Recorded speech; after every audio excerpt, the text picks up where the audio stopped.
ਦਰਸ਼ਕੋ break ਤੋਂ ਬਾਅਦ ਤੁਹਾਡਾ ਸਭ ਦਾ ਭਰਪੂਰ ਸਵਾਗਤ ਹੈ। ਵਿਊਅਰਸ, ਹੁਣ ਆਪਾਂ ਗੱਲਬਾਤ ਕਰਨ ਜਾ ਰਹੇ ਹਾਂ ਚੀਨ ਤੇ ਭਾਰਤ ਦੇ ਹਵਾਲੇ ਨਾਲ ਕਿ ਕਿਸ ਤਰ੍ਹਾਂ ਚੀਨ ਤੇ ਭਾਰਤ ਵਿਚਾਲੇ ਜਿਹੜਾ ਲੱਦਾਖ ਬਾਰਡਰ ਨੂੰ ਲੈ ਕੇ ਗੱਲਬਾਤ ਦੇ ਜਿਹੜੇ 8 ਦੌਰ ਹੋ ਚੁੱਕੇ ਨੇ ਔਰ ਹਰ ਵਾਰ ਭਾਰਤ ਵੱਲੋਂ ਦਾਅਵਾ ਕੀਤਾ ਜਾਂਦਾ ਹੈ ਕਿ ਸਮਝੌਤਾ ਹੋਣ ਦੇ ਬਿਲਕੁਲ ਨਜ਼ਦੀਕ ਹੈ, ਪਰ ਜ਼ਮੀਨੀ ਤੌਰ ਤੇ ਕੋਈ ਪ੍ਰੋਗਰੈਸ ਨਹੀਂ ਹੋਈ। ਸੋ ਮੀਡੀਆ ਰਿਪੋਰਟਾਂ ਅਨੁਸਾਰ ਚੀਨ ਵੱਲੋਂ ਭਾਰਤ ਦੇ ਗਲ ਦੁਆਲੇ ਜਿਹੜੇ ਪਾਏ ਸ਼ਿਕੰਜੇ ਨੂੰ ਅੱਗੋਂ ਹੋਰ ਕੱਸਣ ਦੀਆਂ ਜਿਹੜੀਆਂ ਨੇ ਦੋ ਤਿਆਰੀਆਂ ਹੋ ਰਹੀਆਂ ਨੇ। ਚੀਨ ਵੱਲੋਂ ਤਿੱਬਤ ਵਿੱਚ ਪ੍ਰਮੁੱਖ ਦਰਿਆ ਤੇ ਅੱਗੋਂ ਕਈ ਡੈਮ ਬਣਾਉਣ ਦੀਆਂ ਜਿਹੜੀਆਂ ਤਿਆਰੀਆਂ ਕੀਤੀਆਂ ਜਾ ਰਹੀਆਂ ਨੇ। ਇਹ ਦਰਿਆ ਤਿੱਬਤ ਵਿੱਚੋਂ ਨਿਕਲ ਕੇ ਭਾਰਤ ਵਿੱਚ ਆ ਕੇ ਬ੍ਰਹਮਪੁੱਤਰ ਦਰਿਆ ਜਿਹੜਾ ਬਣ ਜਾਂਦਾ ਹੈ। ਸੋ ਵਿਊਅਰਸ, ਜ਼ਾਹਿਰ ਹੈ ਕਿ ਚੀਨ ਭਾਰਤ ਦੇ ਖਿਲਾਫ ਦਰਿਆਈ ਪਾਣੀ ਨੂੰ ਵੀ ਇੱਕ ਹਥਿਆਰ ਵਜੋਂ ਵਰਤਣ ਜਾ ਰਿਹਾ। ਸੋ ਇਸ ਬਾਰੇ ਆਪਾਂ ਵਿਚਾਰ ਚਰਚਾ ਕਰਨ ਜਾ ਰਹੇ ਹਾਂ। ਸੋ ਅਸੀਂ ਚਾਹਾਂਗੇ ਕਿ ਤੁਸੀਂ ਨਾਲ ਇਸੇ ਤਰ੍ਹਾਂ ਹੀ ਜੁੜੇ ਰਹਿਣਾ। ਦੇਖਣ ਸੁਣਨ ਲਈ ਤੁਹਾਡਾ ਸਭ ਦਾ ਬਹੁਤ ਬਹੁਤ शुक्रिया जी। डॉक्टर साहब की कहना चाहोगे? देखो, क्योंकि अमेरिकन इलैक्शंस का जिहड़ा सारा विवाद है वो इस हद तक चला गया कि हुण तुहानूं उत्थों बहुतियां खबरां नज़र नहीं आंदियां कि भारत चीन टकराਅ दा की बन रहा है, मौके ते की है। हालां ये है कि भी 50,000 तो ज़्यादा फौज इंडिया दी है, चाइना मोर वैल इक्विप्ड है, बड़े सेफ विंटर नूं फेस करन दे लई उन्होंने अपने शोल्जर्स दे लई जिहड़ा है वो टेंट्स लाए ने, हीट और दूसरे का पूरा प्रबंध है। और इन्हां दियां खबरां तां क्योंकि सेंसर्ड ही ने, बिल्कुल कुछ भी नहीं है। और अजकल ये भी नज़र आ रहा है भी जिथे इन्हां दा ध्यान भी ये सी कि किते बिहार दे चोणां दे दौरान जां बाई इलैक्शनस दे दौरान कुछ ना होए। सो इन्हां ने भी लोक ही रखिया और गलबात दा जिवें 8वां दौर। और ये इवें ही है जिवें तुसी बार बार ये कहते हो कि असी मिलांगे फिर मिलांगे फिर मिलांगे मिलते रवांगे, असी जन्मां जन्मां तो मिलण लई बने हैं, फिर विछड़ांगे फिर मिलांगे। क्योंकि ये गल ही अपने आप दे विच एक फेलियर दसदी है। पर तुसी इन्हां दा कवर अप देखो, जदों तुसी इन्हां दे मीडिया च खबर, हुण 8वां दौर जदों खत्म होया और इन्हां दी एजेंसियां दी खबर है India China on verge of reaching agreement to resolve border standoff in eastern Ladakh. Both sides will remove their tanks, artillery guns and large equipment from the friction points along the LAC within 3 days of signing agreement. उन्हें खबर तो बंदा पढ़ के जे तुसी खबर की detail ना पढ़ो तो तुहानू लगेगा कि एग्रीमेंट तो हो गया।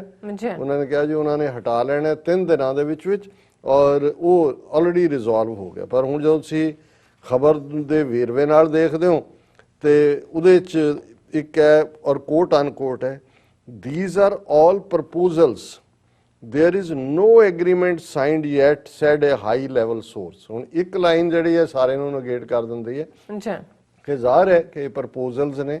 और जो तुसी प्रपोजल देखो तो उहदे च लगदा भी वाह ये तो चाइना ने बहुत कंसैशन दे दिते और उपर ये कह रहे हैं कि जी ब्रेक थ्रू हो गया गलबात specific areas north and south banks of Pangong lake eastern Ladakh च ये जिहड़ी है डिसएंगेजमेंट होएगी। और इस सारे दे विच जिहड़ा है at the first step both sides will remove their tanks, artillery guns, armoured vehicles and large equipment from the friction points. पहली स्टेज के उत्ते दोनों ही रिमूव करनगे, 3 दिनों के विच एग्रीमेंट साइन होण दे। और जिहड़ी है सैकंड स्टैप होएगा, PLA will go back to finger 8 areas from their current position of finger 4 on the north bank of Pangong Lake, while the Indian troops would position themselves close to the Dhan Singh Thapa post। कि जी चीन जिहड़ा है वो 8 finger तो वापस 4 ते चला जाएगा। पर नाल दी नाल कह दिता दीज आर ऑल प्रपोजल्स, भी इन्हां ने उन्होंने तो नहीं अजे मन्निया, अजे तो एग्रीमेंट साइन नहीं होया। हुण ये गल अपने आप च तुसी देखदे हो कि ये किवें डिसैप्शन दी नीति नूं फॉलो कर रहे हैं। और इहदे नाल असीं जदों देखदे हैं कि प्राइम मिनिस्टर मोदी पहली बार इस 10 महीने के पीरीयड SCO कॉन्फ्रेंस जिहड़ी शंघाई कोऑपरेशन ऑर्गेनाइजेशन है उहदी वर्चुअल मीटिंग सी, उहनूं preside Russian president Vladimir Putin ने कीता। और जदों दा चीन दे नाल ये टिफा चलिया होया है उस तो बाद पहली बार सी कि इस मीटिंग दे विच Modi, Chinese president Xi Jinping और पाकिस्तान के प्राइम मिनिस्टर इमरान खान जिहड़े ने वो ਇੱਕੋ ਪਲੇਟਫਾਰਮ ਦੇ ਉੱਤੇ ਸੀ। ਜ਼ਾਹਰ ਹੈ ਵਰਚੁਅਲ ਮੀਟਿੰਗ ਕਿਉਂਕਿ ਸ਼ੰਘਾਈ ਕੋਆਪਰੇਸ਼ਨ ਆਰਗੇਨਾਈਜੇਸ਼ਨ ਦੇ ਵਿੱਚ ਸਾਰੇ ਦੇਸ਼ ਮੈਂਬਰ ਨੇ ਔਰ ਉਹਦੇ ਚ ਮੋਦੀ ਕੀ ਕਹਿ ਰਿਹਾ, ਪਹਿਲੀ ਵਾਰ ਉਹਦਾ ਪੋਸਚਰ ਉੱਥੇ ਕਿਹਾ ਉਹਨੇ ਜਾਂ ਨਹੀਂ ਕਿਹਾ ਇਹ ਤਾਂ ਵੱਖਰੀ ਗੱਲ ਹੈ, ਪਰ ਇਹਨਾਂ ਦੇ ਮੀਡੀਆ ਨੇ ਇਹ ਦੱਸਤਾ ਕਿਉਂਕਿ ਹੁਣ ਤੱਕ ਇਹ ਕਹਿ ਰਹੇ ਸੀ 10 ਮਹੀਨੇ ਤੋਂ ਮੋਦੀ ਦੇ ਮੂੰਹ ਚੋਂ ਚੀਨ ਕਿਉਂ ਨਹੀਂ ਨਿਕਲਦਾ। ਹੁਣ ਇੱਕ ਪਾਸੇ ਖਬਰ ਲਵਾ ਰਹੇ ਨੇ ਜੀ ਐਗਰੀਮੈਂਟ ਬਸ 3 ਦਿਨ ਦੇ ਵਿੱਚ ਫਿਰ ਪਿੱਛੇ ਹਟ ਜਾਣਗੇ, ਉਹ ਫਿੰਗਰ 8 ਤੋਂ 4 ਤੇ ਚਲੇ ਜਾਣਗੇ ਔਰ ਨਾਲ ਦੀ ਨਾਲ ਇਹ ਖਬਰ ਲਵਾ ਰਹੇ ਨੇ ਐਟ SCO ਸਮਿਟ ਜ਼ਾਹਰ ਹੈ Shanghai cooperation organisation PM Modi asked China, Pakistan to respect India's sovereignty, territorial integrity. Modi's remarks come in the backdrop of Sino-Indian tensions in Eastern Ladakh. ਹੁਣ ਇਹਨਾਂ ਦੇ ਕਹਿਣ ਮੁਤਾਬਕ ਜਿਹੜਾ ਕਿ ਝੂਠੀ ਗੱਲ ਹੋਏਗੀ, ਸੱਚ ਤਾਂ ਇਹ ਬੋਲ ਹੀ ਨਹੀਂ ਸਕਦੇ ਕਿ ਜੀ ਮੋਦੀ ਨੇ ਇਸ SCO ਕਾਨਫਰੰਸ 'ਚ ਚੀਨ ਔਰ ਪਾਕਿਸਤਾਨ ਨੂੰ ਮੁਖਾਤਬ ਹੁੰਦਿਆਂ ਕਿਹਾ ਕਿ ਤੁਸੀਂ ਸਾਡੀ ਸੋਵਰਨਿਟੀ ਔਰ ਟੈਰੀਟੋਰੀਅਲ ਇੰਟੈਗਰਿਟੀ ਉਸ ਦਾ ਰਿਸਪੈਕਟ ਕਰੋ।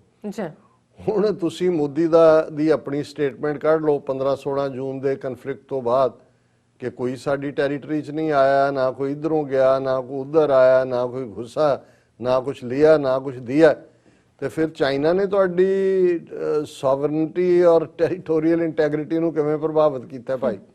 ਤੁਸੀਂ you can't run with the hare or hunt with the hound.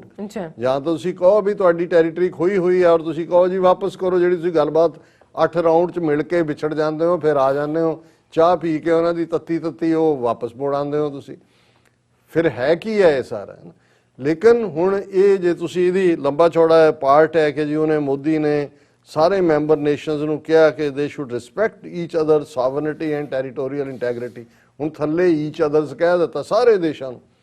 Headline 'ਚ ਹੈ ਕਿ ਜਿਵੇਂ ਉਹਨੇ ਚੀਨ ਔਰ ਪਾਕਿਸਤਾਨ ਨੂੰ ਵੰਗਾਰ ਕੇ ਕਿਹਾ ਔਰ ਉਹਦੇ 'ਚ ਉਹਨੇ ਕਿਹਾ ਕਿ India has always been resolute in working in sync with principles laid out in the SCO Charter, but it is unfortunate that there have been repeated efforts to unnecessarily bring bilateral issues in the SCO agenda, which is in violation of the SCO spirit. ਹੁਣ ਇੱਥੇ ਇਹ ਗੱਲ ਖਾ ਗਏ।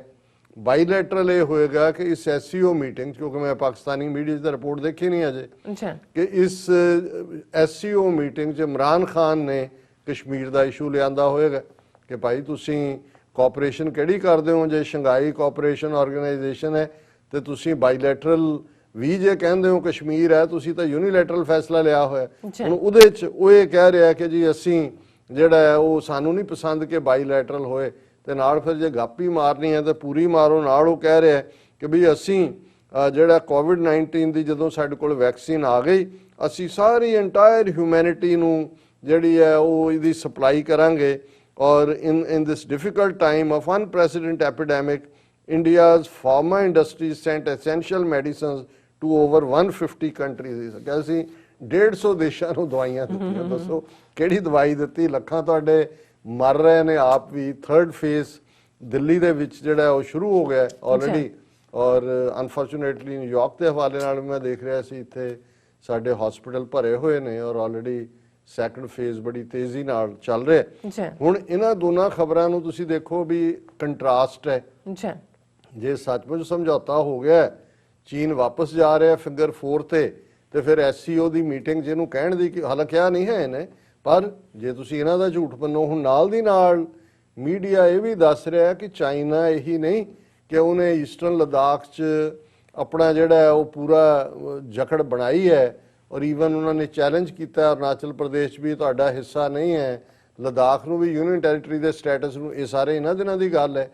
ਲੇਕਿਨ ਇੱਕ ਖਬਰ ਜਿਹੜੀ ਮੈਂ ਸਮਝਦਾ ਹਾਂ ਵੀ ਇਹ ਭਾਰਤ ਨੂੰ ਕਿਤੇ ਨਾ ਕਿਤੇ, ਕਿਉਂਕਿ ਹੁਣ ਇਹਨਾਂ ਸਾਰੇ ਪੀਰੀਅਡ 'ਚ ਇਹਨਾਂ ਨੇ ਕਦੇ ਕਿਹਾ ਨਹੀਂ ਹੈ, ਨਹੀਂ ਤਾਂ ਇਹ ਕਹਿੰਦੇ ਸੀ ਕਿ ਜੀ ਕੈਂਸਲ ਕਰੋ ਇੰਡਸ ਵਾਟਰ ਟ੍ਰੀਟੀ ਜਿਹੜੀ ਹੈ ਪਾਕਿਸਤਾਨ ਨਾਲ, ਜਿਹੜਾ ਪਾਣੀ ਜਾ ਰਿਹਾ ਚਨਾਬ ਜੇਹਲਮ ਇੰਡਸ ਦਾ ਉਹਨੂੰ ਬੰਦ ਕਰੋ, ਪਾਕਿਸਤਾਨ ਨੂੰ ਇਹ 1960 ਦੀ ਇੰਡਸ ਵਾਟਰ ਟ੍ਰੀਟੀ ਐਬਰੋਗੇਟ ਕਰੋ। ਹੁਣ ਨਹੀਂ ਬੋਲਦੇ ਹੈ ਕਿਉਂਕਿ ਆਲਰੇਡੀ ਇਹਨਾਂ ਨੂੰ ਉਦੋਂ ਇਹ ਕਹਿੰਦੇ ਆ ਭੁੱਲ ਗਿਆ ਕਿ ਵੀ ਚਾਈਨਾ ਔਰ ਪਾਕਿਸਤਾਨ ਇੱਕ ਪੇਜ ਤੇ ਨੇ ਤੇ ਤੁਹਾਡਾ ਤਾਂ ਕਦੋਂ ਤੁਸੀਂ ਬੰਦ ਕਰੋਗੇ ਤਾਂ ਪਾਣੀ ਨੇ ਥੱਲੇ ਨੂੰ ਹੀ ਵਗਣਾ, ਪਰ ਤੁਹਾਡਾ ਪਿਓ ਚਾਈਨਾ ਜਿਹੜਾ ਹੈ ਉਹਨੇ ਤੁਹਾਡੀ ਸ਼ਾਹ ਰਗ ਨੂੰ ਹੱਥ ਪਾਇਆ ਹੋਇਆ। ਕਿੰਨਾ ਮੇਜਰ ਈਵਨ ਸਤਲੁਜ ਜੇ ਤੇ ਸਾਰਾ ਭਾਖੜਾ ਡੈਮ ਖੜਾ ਹੈ, ਸਤਲੁਜ ਚਾਈਨਾ ਚੋਂ ਨਿਕਲਦਾ, ਤਿੱਬਤ ਚੋਂ, ਤਿੱਬਤ ਚਾਈਨਾ ਦਾ ਹਿੱਸਾ ਹੈ। ਔਰ ਇਸੇ ਤਰ੍ਹਾਂ ਜਿਹੜਾ ਨਾਰਥ ਈਸਟ ਦੀਆਂ ਸਾਰੀਆਂ ਹੀ ਸਟੇਟਾਂ ਦੀ ਦਾ ਵਾਟਰ ਆਫ ਲਾਈਫ ਹੈ ਬ੍ਰਹਮਪੁੱਤਰਾ, ਉਹ ਤਿੱਬਤ ਚੋਂ ਨਿਕਲਦਾ। ਔਰ ਕੱਲਾ ਇਹੀ ਨਹੀਂ, ਨਾਰਥ ਈਸਟ ਈਵਨ ਬੰਗਲਾਦੇਸ਼ ਵੀ ਬ੍ਰਹਮਪੁੱਤਰਾ ਦੇ ਭਾਰਤ ਚ ਐਂਟਰ ਕਰਦਾ ਹੈ ਉੱਥੋਂ, ਔਰ ਫਿਰ ਉਹ ਜਾ ਕੇ ਬੰਗਲਾਦੇਸ਼ 'ਚ ਜਾਂਦਾ। ਹੁਣ ਜਿਹੜੀ ਖਬਰ ਹੈ ਵੀ ਲੈਂਡ ਦੇ ਉੱਤੇ ਤੇ ਚੀਨ ਨੇ ਜੋ ਆਪਣਾ ਕੀਤਾ ਹੀ ਹੈ, ਉਹ ਕਿਵੇਂ ਆਉਣ ਵਾਲੇ ਦਿਨਾਂ 'ਚ ਇਹਨਾਂ ਦੇ ਗਲ ਦੇ ਦੁਆਲੇ ਜਿਹੜਾ ਫੰਦਾ ਹੈ ਉਹਨੂੰ ਹੋਰ ਟਾਈਟ ਕਰਨ ਜਾ ਰਹੇ ਨੇ। ਔਰ ਇਹਨਾਂ ਦੀ ਨਿਊਜ਼ ਸਟੋਰੀ ਹੈ, could China's new dam plans unleash more trouble with India, ਕਿ ਵੀ ਇਹ ਜਿਹੜੀ ਹੁਣ ਬ੍ਰਹਮਪੁੱਤਰਾ ਜਿਹੜੀ ਜਿਹਨੂੰ ਉਹ ਬ੍ਰਹਮਪੁੱਤਰਾ ਕਹਿੰਦੇ ਨੇ, ਉਹਨਾਂ ਲਈ ਤਾਂ ਯਾਰਲੁੰਗ ਗੈਂਗਪੋ ਰਿਵਰ ਹੈ। ਇਸ ਰਿਵਰ ਦਾ ਨਾਂ ਯਾਰਲੁੰਗ ਗੈਂਗਪੋ ਰਿਵਰ ਹੈ। ਔਰ ਇਹ ਜਿਹੜੀ ਹੈ 1625 ਕਿਲੋਮੀਟਰ ਤਿੱਬਤ ਚੋਂ, ਸਾਊਥ ਈਸਟ ਤਿੱਬਤ ਚੋਂ ਗੁਜ਼ਰਦੀ ਹੈ। ਔਰ ਇਸ ਦੇ ਉੱਤੇ ਔਰ ਉੱਥੋਂ ਗੁਜ਼ਰ ਕੇ ਫਿਰ ਇਹ ਅਰੁਣਾਚਲ ਦੇ ਨਾਲ ਟੱਚ ਕਰਦੇ ਆ, ਜਿਹੜਾ ਹੈ ਉਹ ਸਾਰਾ ਨਾਰਥ ਈਸਟ ਨੂੰ ਕਰਕੇ ਫਰਦਰ ਬੰਗਲਾਦੇਸ਼ ਵੱਲ ਮੁੜ ਜਾਂਦੀ ਹੈ। ਹੁਣ ਇਹ ਖਬਰ ਦਾ ਵੇਰਵਾ ਜਿਹੜਾ ਹੈ ਉਹਦੇ 'ਚ ਇਹ ਹੈਗਾ ਕਿ ਭਾਈ ਕੱਲਾ ਇਹ ਨਹੀਂ ਹੈ ਕਿ ਵੀ ਇਹ ਕੋਈ ਲੈਂਡ ਦੇ ਉੱਤੇ ਹੀ ਝਗੜਾ ਹੈ। ਇਹ ਜਿਹੜੀ ਰਿਵਰ ਹੈ ਇਹ 2900 ਕਿਲੋਮੀਟਰ ਲੰਬੀ ਹੈ, ਜਿਹਦੇ 'ਚੋਂ 1800 ਮੀਲ ਬਣਦੇ ਨੇ ਜਿਹੜੇ Yarlung Tsangpo river known in India as Brahmaputra. ਔਰ 2010 ਤੋਂ ਚਾਈਨਾ ਉੱਥੇ ਪਲੈਨਡ ਹਾਈਡਰੋ ਪਾਵਰ ਪ੍ਰੋਜੈਕਟਸ ਬਣਾ ਰਿਹਾ ਜਿਹੜੇ ਹਾਰਨੈਸ ਕਰਨ ਲਈ એનર્ਜੀ। ਔਰ ਇਸ ਸਾਰੇ 'ਚ 2017 ਤੱਕ, ਕਿਉਂਕਿ ਜਿਹੜਾ ਇਹਨਾਂ ਦਾ ਉੱਥੇ ਝਗੜਾ ਹੁੰਦਾ ਹੈ ਭੂਟਾਨ ਦੇ ਨਾਲ, ਉਹ ਉਹਨਾਂ ਦਾ 2017 ਦੇ ਵਿੱਚ ਸੀ, ਡੋਕਲਾਮ 2017। ਹੁਣ ਕਿਉਂਕਿ ਫਲੱਡਸ ਵੀ ਆਉਂਦੇ ਨੇ, ਸੋ ਇਹ ਦੱਸਣ ਦੇ ਲਈ ਕਿ ਵੀ ਪਾਣੀ ਦਾ ਲੈਵਲ ਕੀ ਹੈ ਜਾਂ ਦੂਜਾ, ਕਿਉਂਕਿ ਬ੍ਰਹਮਪੁੱਤਰਾ ਭਾਰਤ ਵੱਲ ਜਾਣਾ, ਉਹ 2017 ਤੱਕ ਚੀਨ ਵਾਲੇ ਇਹਨਾਂ ਦੇ ਨਾਲ ਡਾਟਾ ਸ਼ੇਅਰਿੰਗ ਕਰ ਲੈਂਦੇ ਸੀ ਤਾਂ ਕਿ ਇਹ ਆਪਣਾ ਡੈਮੇਜ ਕੰਟਰੋਲ ਕਰ ਲੈਣ। ਜਦੋਂ ਇਹਨਾਂ ਨੇ ਉੱਥੇ ਜਾ ਕੇ ਭੂਟਾਨ ਨਾਲ ਲੱਗਦੇ ਡੋਕਲਾਮ ਦੇ ਉੱਤੇ ਜਾ ਕੇ ਪੰਗਾ ਲੈਣ ਦੀ ਕੋਸ਼ਿਸ਼ ਕੀਤੀ, ਉਹਨਾਂ ਨੇ ਡੋਕਲਾਮ ਤਾਂ ਸਾਰਾ ਕਾਬੂ ਕਰ ਹੀ ਲਿਆ, ਉੱਥੇ ਪਰਮਾਨੈਂਟ ਉਹਨਾਂ ਨੇ ਟੈਂਟਾਮੈਂਟ ਬਣਾ ਦਿੱਤੀ ਫੌਜ ਦੀ। ਦੂਸਰੇ ਪਾਸੇ ਉਹਨਾਂ ਨੇ ਇਹ ਜਿਹੜਾ ਵਾਟਰ ਦੇ ਨਾਲ ਸੰਬੰਧਿਤ ਡਾਟਾ ਸੀ ਇਹ ਵੀ ਬੰਦ ਕਰਤਾ ਦੇਣਾ ਇਹਨਾਂ ਨੂੰ। ਸੋ ਇਹ ਇਸ ਵੇਲੇ ਪੂਰੀ ਤਰ੍ਹਾਂ ਹਨੇਰੇ 'ਚ ਨੇ। ਔਰ ਇਹਨਾਂ ਦਾ ਇਹ ਆਪਣਾ ਕਹਿਣਾ ਹੈ ਕਿ ਵੀ ਇਹ ਜਿਹੜੀ ਬੜਾ ਖਤਰਨਾਕ ਮੂਵ ਹੋਏਗਾ ਚਾਈਨਾ ਦਾ, ਕਿਉਂਕਿ ਇਹ ਜਿਹੜੀ ਹੈ ਉਹਦੇ 'ਚੋਂ Tibet is key area for power generation in China and its rivers estimated to have about a quarter of national's total potential capacity according to Chinese government estimates, ਕਿ ਵੀ ਤਿੱਬਤ ਦੇ ਵਿੱਚ 1/4 1/4 ਜਿਹੜਾ ਉਹਨਾਂ ਦਾ ਸਾਰਾ ਸੋਰਸ ਹੈ ਉਹ ਤਿੱਬਤ ਦੇ ਵਿੱਚ ਹੈ। ਔਰ ਇਹ ਜਿਹੜਾ ਇਸ ਦਰਿਆ ਦਾ ਮਿਡਲ ਬੇਸਨ ਹੈ ਜਿਹਦੇ 'ਚੋਂ ਹਾਈਡਰੋ ਇਲੈਕਟ੍ਰਿਕ ਫੈਸਿਲਿਟੀਜ਼ ਮਿਡਲ ਬੇਸਨ 'ਚੋਂ ਉਹਨਾਂ ਨੇ ਕੱਢਣੀਆਂ ਨੇ, ਇਹ ਲਾਈਨ ਆਫ ਐਕਚੁਅਲ ਕੰਟਰੋਲ ਦੇ ਬੜਾ ਨੇੜੇ ਹੈ। ਔਰ 3488 kilometre unmarked de facto boundary between China and India. ਔਰ ਇਸ 'ਚ ਕਿਉਂਕਿ ਕਲੇਮ ਕਾਊਂਟਰ ਕਲੇਮ ਚੱਲਦੇ ਨੇ, ਹੁਣ ਉਹਨਾਂ ਨੇ ਕਿਹਾ ਵੀ at least 11 hydro electric projects along the river have been operating or being planned by China over the past decades। ਹੁਣ ਇਹ ਸਾਰੇ ਖਿੱਤੇ ਦੇ ਵਿੱਚ ਲਗਭਗ 11 ਹਾਈਡਰੋ ਇਲੈਕਟ੍ਰਿਕ ਪਾਵਰ ਜਿਹੜੇ ਨੇ ਪਾਵਰ ਪ੍ਰੋਜੈਕਟ ਉਹਨਾਂ ਦੇ ਜਾਂ ਪਲਾਨ ਕੀਤੇ ਹੋਏ ਨੇ ਜਾਂ ਜਿਹੜੇ ਆਲਰੇਡੀ ਉਹਨਾਂ ਦੇ ਉੱਤੇ ਕੰਮ ਚੱਲ ਰਿਹਾ। ਫਿਰ ਉਹਨਾਂ ਨੇ ਨਾਂ ਦਿੱਤੇ ਨੇ ਸਾਰੇ ਹਾਈਡਰੋ ਪਾਵਰ ਸਟੇਸ਼ਨ, ਬਾਯੂ, ਜੈਕਸੀ, ਲੈਂਗਟਾ, ਡਾਕਪਾ, ਨੈਂਗ, ਡੈਮੋ, Namcha, Metok towns of Tibet, ਇਹ ਸਾਰੇ ਜਿਹੜੇ ਨੇ ਇਸ ਦੇ ਉੱਤੇ ਨੇ। ਔਰ Chinese government has also planned a dam on the lower reaches that would be at least double the size of 3 gorges dam। ਜਿਹੜੇ already existing ਡੈਮ ਨੇ ਉਹਨਾਂ ਨਾਲੋਂ ਦੁੱਗਣੇ ਦਾ ਜਿਹੜਾ ਸਾਈਜ਼ ਦਾ ਡੈਮ ਉਹ ਬਣਾ ਰਹੇ ਨੇ। ਔਰ ਇਹਨਾਂ ਦਾ ਇੱਕ ਜਗਨਨਾਥ ਪਾਂਡਾ ਰਿਸਰਚ ਫੈਲੋ ਹੈ ਨਵੀਂ ਦਿੱਲੀ 'ਚ Manohar Parrikar institute defence studies, ਉਹਨੇ ਕਿਹਾ ਕਿ these dam projects have instigated worries in India as Chinese construction of dams close to LAC mixed with Indo-China border disputes assumes to be carrying strategic intents while creating strategic divide between India and the Himalayan rivers। ਨੇ ਕਿਹਾ ਜੀ ਬੜਾ ਖਤਰਨਾਕ ਹੈ, ਇਹ ਤਾਂ ਸਾਰੀ ਸਾਡੀ ecology ਵੀ ਉੱਡ ਜਾਂਦੀ ਹੈ ਪਾਣੀ ਦੇ ਨਾਲ, ਔਰ ਇਹ ਜਿਹੜੀ ਹੈ ਉਹਨਾਂ ਦਾ ਸਟ੍ਰੈਟੇਜਿਕ ਡਿਵਾਈਡ ਹੁੰਦਾ ਹੈ ਹਿਮਾਲਿਆਜ਼ ਦਾ। ਔਰ ਇਸੇ ਤਰ੍ਹਾਂ ਉਹਨਾਂ ਨੇ ਕਿਹਾ ਕਿ ਵੀ ਇਹ On top of the sensitive geographical locations of the river, there are worries in India about the environmental impact of more dams and river diversion.